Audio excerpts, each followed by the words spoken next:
Stability AI's troubles continue as the company now looks for a potential exit.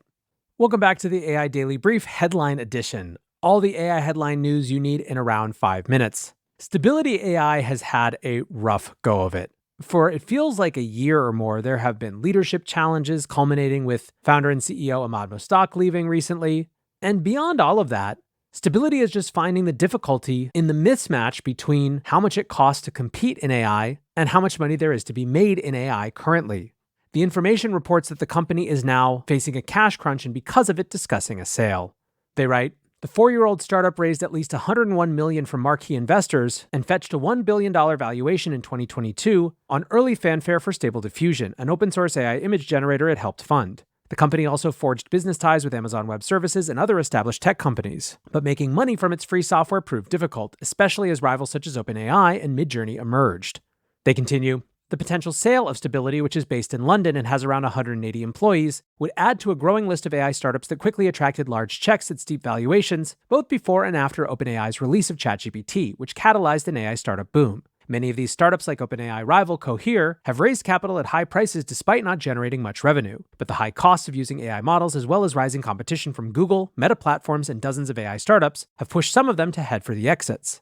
Now, the big example they point to is, of course, Inflection, which recently saw most of its team and technology head to Microsoft in something that was an acquisition in all but name. The information points out that while Inflection was able to use a $650 million licensing fee from Microsoft to give investors a modest return, quote, in Stability's case, it's not clear how much potential buyers would be willing to pay.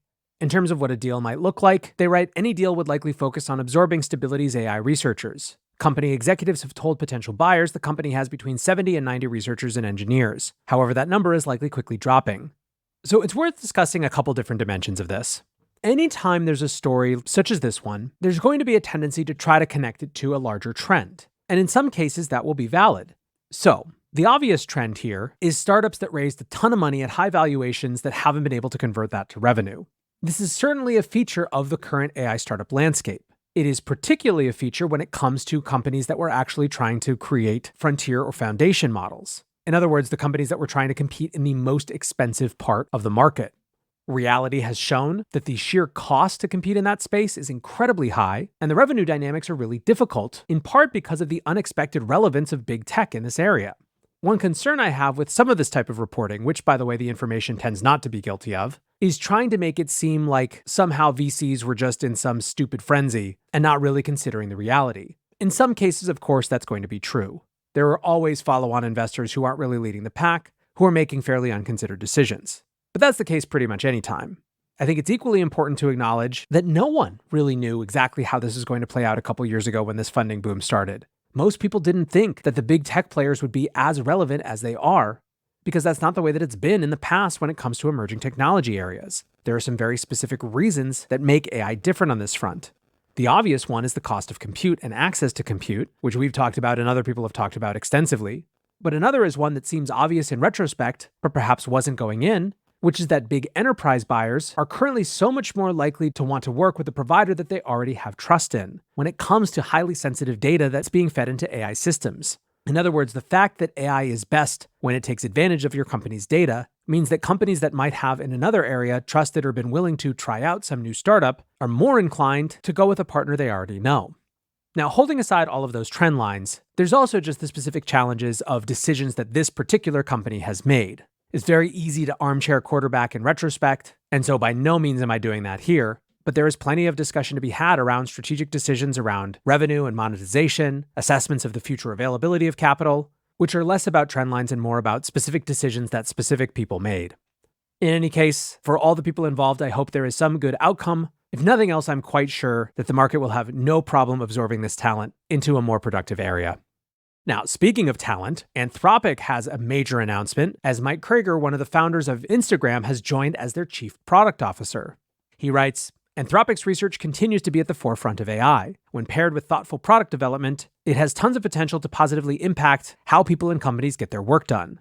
As a two-time entrepreneur, I'm particularly excited about how Claude, along with the right scaffolding and product features, can empower more people to innovate at a faster pace and at a lower cost. So this is more to me than just the story of a big ol' hire for Anthropic. I think that this one actually does represent a trend that we're going to see more of. which is an increased focus on the productization of AI and packaging AI in consumer-grade products that actually solve people's problems. Basically, there has been so much focus, understandably, on competing for the state of the art when it comes to the underlying models, that there has perhaps been somewhat less focus on how you make products that people actually want to use. I think we're going to see a lot more of this type of effort, and Anthropic has definitely made a big move in that space.